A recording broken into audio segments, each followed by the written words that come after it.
Por lo tanto, el haber hecho un análisis por parte de Ucrania sólido de la situación le hubiese llevado a otro tipo de conducta y en el caso, por ejemplo, de esa información que pulula por los medios, tienen que discriminarla para que no les den gato por liebre. Una cuestión, que ahora mismo esto ha tenido, consecuencias, respecto de los occidentales y de la OTAN, ha sido que esa ausencia de un análisis concreto les ha llevado a ser sorprendidos sistemáticamente por los rusos en campos como la tecnología, con el tema de las armas hipersónicas, que evidentemente una de las razones por las que Rusia actúa como actúa en febrero del 22 es porque sabe que tiene la superioridad estratégica en el arma nuclear y por lo tanto está en condiciones de poder golpear muy duro y con consecuencias muy rápidas y eso va a dar que pensar a las fuerzas de la OTAN. La segunda es que tiene una doctrina muy sólida, como es el caso del arte operacional ruso, del arte operativo, como hemos visto en el directo del otro día de sobre Siria. Y por último, tiene una economía, en el ámbito de la economía, Occidente también se ha llevado su sorpresa porque la estrategia de Occidente fue: yo he armado al ejército más poderoso de Europa, que es Ucrania. Además, ese ejército tiene experiencia de combate, te lo pongo delante y al mismo tiempo te voy a quebrar en 3 meses por la vía de las sanciones. Bueno, para que las sanciones hubiesen tenido éxito, hubiesen tenido que darse otra serie de circunstancias que vamos a ver después. Pero lo importante es que toda esta situación, esos prejuicios que por su falta de análisis y de comprensión de la mentalidad rusa ha tenido la OTAN, los rusos no se han molestado en ningún momento en construir una narrativa que contrarreste la narrativa occidental.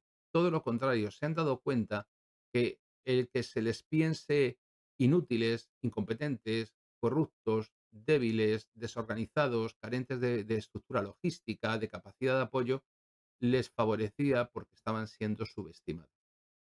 ¿Recuerdan cuando aparecían las fotografías en los periódicos en el mes de febrero, de marzo de 2022, con los camiones cargados con lavadoras y con lavavajillas, diciendo, fíjate, no tienen chips, no tienen de nada, se van a quedar sin nada, esconden a los muertos en los camiones, claro, porque los rusos no querían dejar a los muertos tirados y se los llevaban para llevarlos a los cementerios, pero se utilizaba de una manera siempre todo se utilizaba para demonizar a través de la propaganda a los rusos. Bueno, pues los rusos no hicieron absolutamente nada para deshacer la creencia occidental que los subestimaba y que pensaba que carecían de las capacidades que luego han demostrado que tienen capacidad para actuar. Por lo tanto, no han sido en absoluto inocentes ni ingenuos cuando han sabido aprovecharse de las debilidades, de la soberbia y de la vanidad. Ya lo decía el Pacino en Pactar con el diablo, la vanidad es mi pecado favorito. Pues efectivamente han sabido aprovecharse de la vanidad de Occidente para hacer esto. Bien,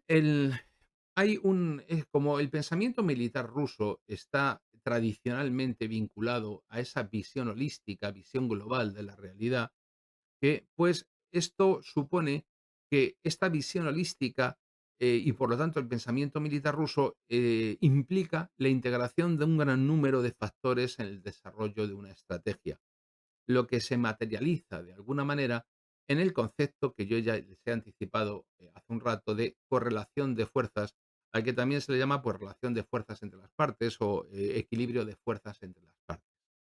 Los occidentales solo entienden este concepto como una cuestión puramente cuantitativa, desde una perspectiva de número, no cualitativa.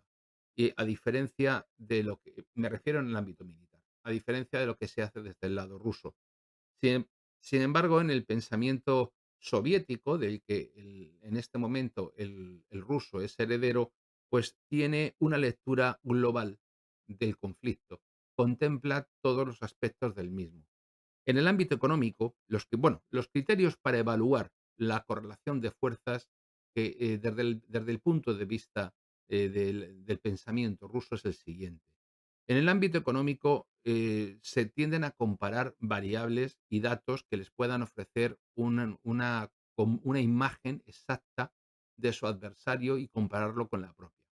Estamos hablando de el nivel de desarrollo de las ciencias teóricas y aplicadas. Ya saben ustedes que en Rusia otra cosa no, pero estudiar matemáticas, física, química, este tipo de ciencias, no hay ninguna duda de que se promueve y se cultiva.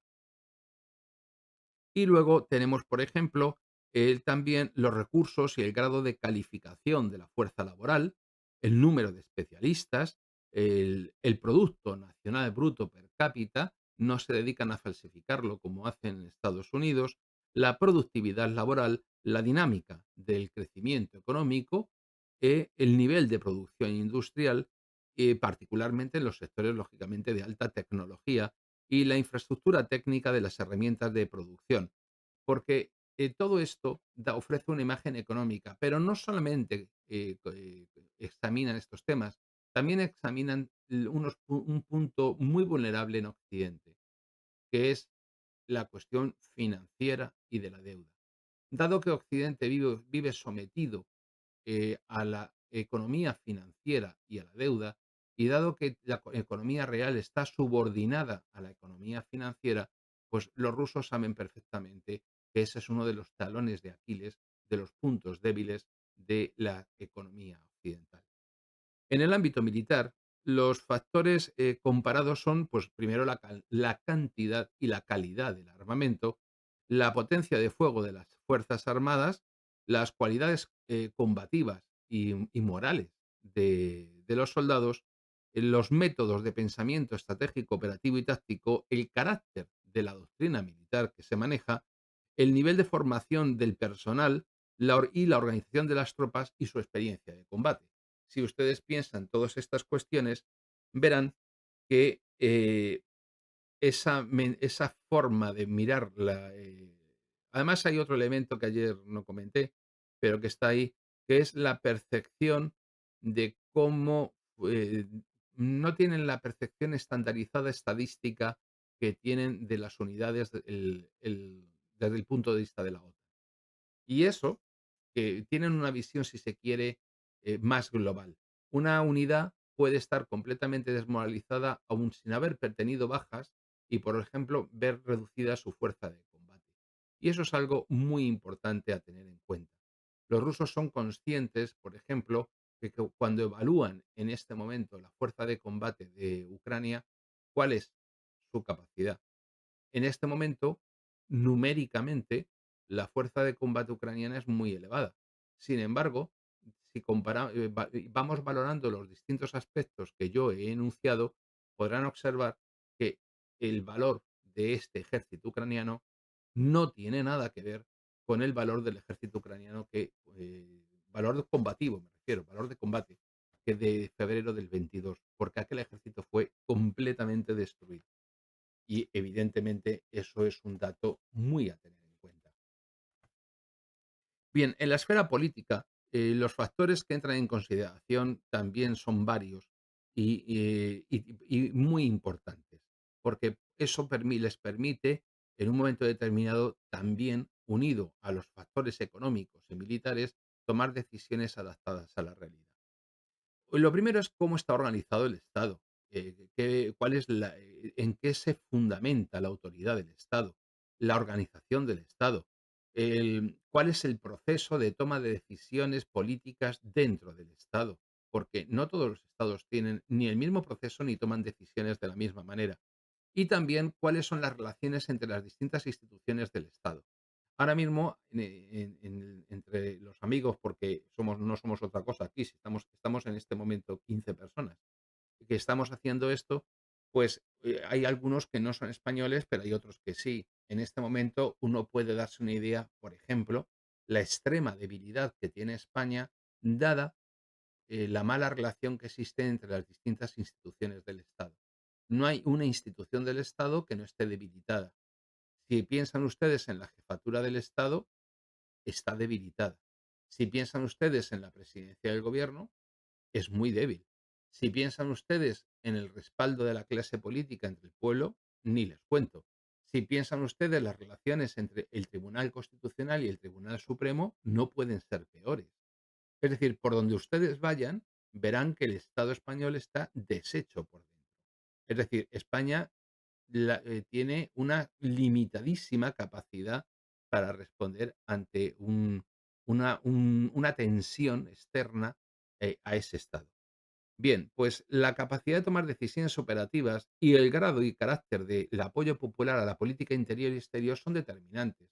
¿Se imaginan ustedes ahora mismo que en España el Estado acordase una movilización general para enfrentar a un enemigo externo? ¿Se imaginan lo que ocurriría entre muchísimas de las personas nacionalizadas o incluso en regiones completas de España?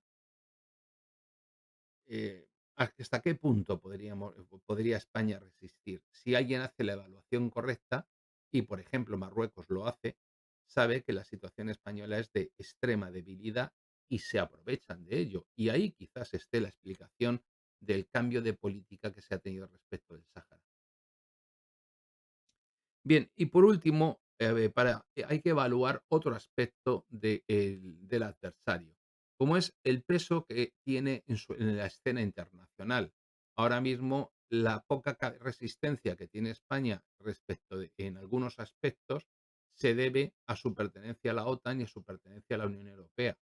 Si en este momento España saliera de esos dos esquemas, se deshacía como un azucarillo. Obvio decir que yo estoy manifiestamente en contra de cualquier separatismo en España. ¿eh? Soy militar, ya retirado, pero militar.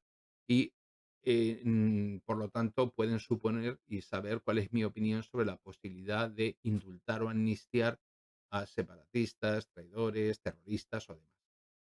Como ya saben eso, y no voy a abundar en ello porque no es el objeto, ni están aquí para escucharme mi opinión sobre eso, ni es el objeto del audio. Piensen ustedes, por ejemplo, que cuando desde los grupos políticos que se oponen a la ley de amnistía, se está enfocando todo a ser combatida en el ámbito de la Unión Europea. ¿Qué significa eso cuando uno analiza la fortaleza de España como Estado? Pues que no tiene consistencia interior para enfrentarse a un proceso de disgregación constitucional como supone eso. Tiene que remitirse a elementos externos. Bien, pues cuando uno hace una evaluación correcta de ese conflicto, tiene que ser consciente de cuáles son las debilidades y fortalezas de ese Estado en el ámbito exterior y cuál es la capacidad que tiene para enfrentarse a uno. Por lo tanto, la posición por ejemplo, cuantitativa, en cuanto a lo que es, perdón, cualitativa respecto de las asociaciones, alianzas o grupos de pertenencia del Estado, la influencia que tiene el Estado para proyectarse sobre la masa, eso que llamamos poder blando. ¿Por qué España es culturalmente muy poderosa? Pues España es culturalmente muy poderosa porque, entre otras cosas, es el segundo idioma internacionalmente más hablado del mundo. No es el segundo idioma más hablado del mundo, cuidado, sino que es el que se utiliza internacionalmente por detrás del inglés. Hay muchas más personas que hablan chino, hay muchas más personas que hablan distintos lenguas o dialectos, dependiendo de la región, en India, pero a día de hoy su uso internacional por delante del alemán, por delante del francés, por delante del italiano, por delante del ruso, por delante de casi todas las principales lenguas del mundo, está el poder blando, el soft power, que dicen los norteamericanos, de la cultura hispana, porque ya no es solamente española, sino también que es la parte, las características distintivas de los distintos países que hablan español y que de una de otra manera lo han hecho propio, eh, añadiéndole conceptos y palabras que, por ejemplo, en España no tienen sentido. Les voy a poner un ejemplo. Esta mañana un señor decía que no le he entendido el comentario porque hablaba de estar ranqueado. He deducido que quería decir que estaba ubicado dentro de un escalafón, mm, o ranking, y de la palabra inglesa ranking ha sacado lo de ranqueado, pero yo le prometo que Aquí en España eso no se usa. Bien, pues, es decir, que en un momento determinado, la evaluación de la situación tiene en cuenta todos los elementos que inciden en la evolución del conflicto. De esta manera, para la operación militar especial, y he hecho hincapié en utilizar esta expresión, porque una cosa es que coloquialmente podamos hablar de la guerra de Ucrania y otra cosa es que lo hagamos en el contexto en el que estamos hablando, que nos exige, por lo que razones que luego expondré, ser muy rigurosos y muy precisos con lo que estamos diciendo.